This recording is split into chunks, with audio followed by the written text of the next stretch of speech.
As the Delta variant is spreading across the country and the world, the COVID cases are shooting up. And so it's leaving many governors, many mayors in this case, to determine what exactly to do as far as vaccinations and the lack thereof and the spread that is happening. So New York City will be the first city that will require proof of vaccination for workers and customers who want to participate indoor activities like going to restaurants, theaters, gyms, things like that. So you'll have to actually provide a proof of your vaccination records in order to enter these places and have a good time and be a regular person, I guess, to the point that we can figure that out. And it will be called the Key to NYC Pass. It will begin on August 16th, and it will start enforcement will begin on September 13th. So let's get into some of these details that Mayor de Blasio was talking about. Let's listen here.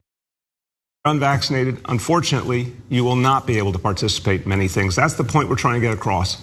It's time for people to see vaccination as literally necessary to living a good and full and healthy life. The Key to NYC Pass will be a first in the nation approach.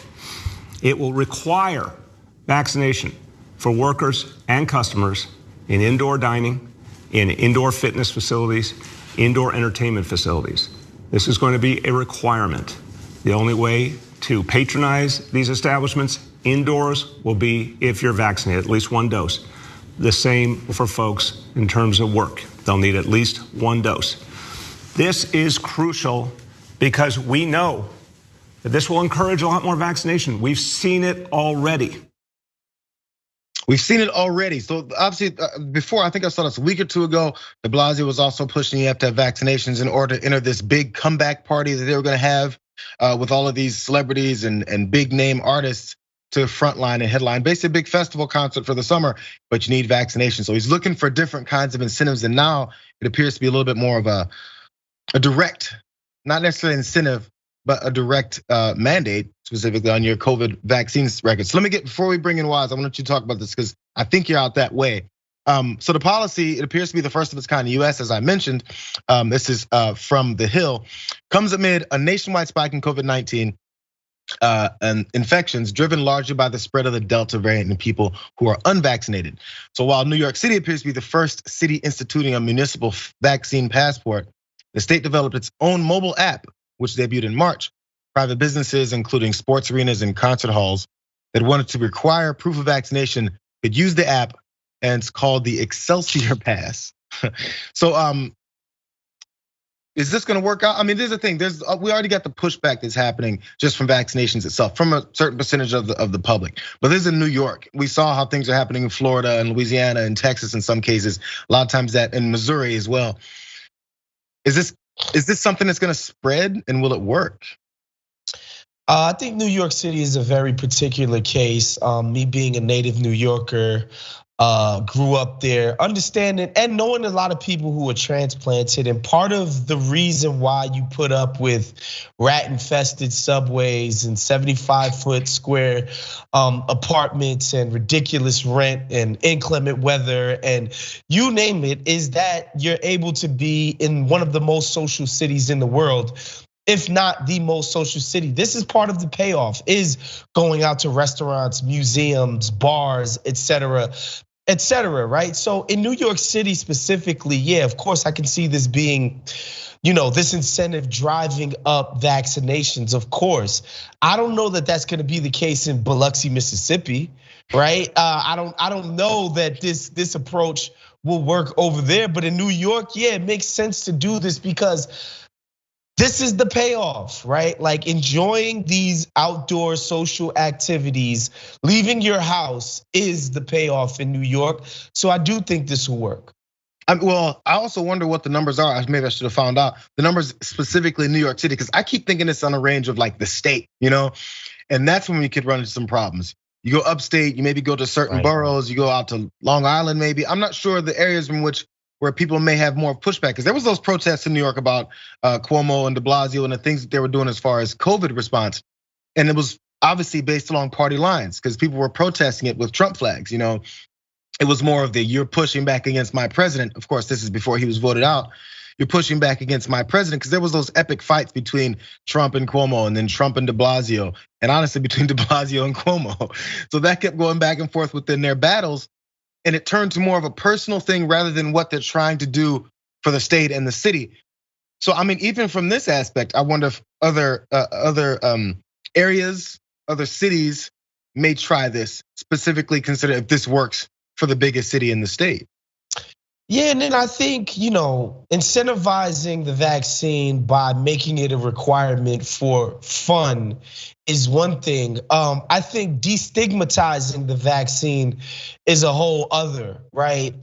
Because, I've spoken to people anecdotally in my own personal life who are on several sides of this argument, right? Like some people are just staunchly like, I'm not putting that in my body. Other people is like, well, if I don't have to, I'm not going to. And then there's other people who just see it as, a sort of imperative for great health. I'm wondering what they can do to get people to understand that being vaccinated won't grow them a second nose or implant them with a microchip or some of the other stuff that is out there. And the irony of all of this, Jayar, is that I think the main culprit for this misinformation is YouTube, while you and I are right now broadcasting live on YouTube. It's kind of crazy.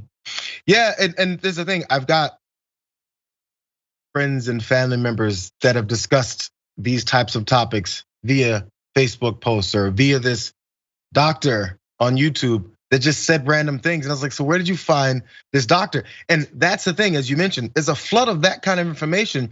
And then if you, in the middle of your flood of information, then you see Mayor de Blasio sitting in front of the camera at a desk telling you how he's gonna make sure that you can't go to the gym and you can't go to the movie theater, you can't go here without your vaccine cards. That's what they knew was coming. Many of these folks that were trying to debunk this as an issue. I mean, as a vaccine is something that's not effective or useful. I mean, that spreads even to masks.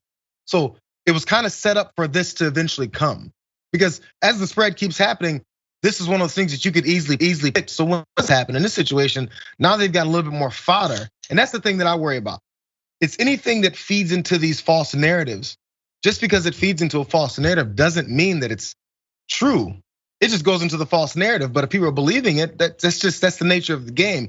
I don't know how to flip that scenario, and that's the hard part, really. And I mean, you mentioned Biloxi, Mississippi. I'm not even trying there. It's just not gonna be a situation. Well, you gotta mention these places because that's part of it. We don't live in some siloed society, right? Like this is a transient society. People are constantly moving from place to place. So it's not hard for something to spread from New York to Biloxi or vice versa, right? And so we do have to think about those other people. I just wonder what it's gonna take for people to sort of get over the apprehension of taking it in the first place. Because to me, it just, I throw my hands up in the sense that the people who refuse to be vaccinated have decided at a certain point that they are more afraid of the vaccine than they are of COVID-19 or the new Delta variant of COVID-19, which is like, it's hard to square like that people have decided that, and I'm somebody who took Johnson & Johnson, so I'm living on the edges of this vaccine thing. That people have decided that they are less afraid of COVID than they are vaccines, which is just, it's just something that's hard to wrap your head around. Yeah, I guess I'm on the negative side. I don't think it's gonna. I think it'll help. I think this whole thing with de Blasio, it's gonna help to a degree, but I don't know how many people that haven't gotten the vaccine yet haven't gotten it because they're like, I'm waiting for some fun things that I'm gonna miss out on. Whatever is ingrained in their thought process for what they think is happening, I don't think it's gonna be shaken by the threat of not being able to go to a concert or a theater. In fact, it may galvanize their thoughts further to think, let me push for harder because look, now they're really coming for me now. So anyway, so mark me as the Debbie Downer or mark me as pessimistic on people's response to it. If you've gotten it already, the vaccine's already cool. They're gonna be open and fine with this. What I'm talking specifically to people who haven't, and specifically in New York.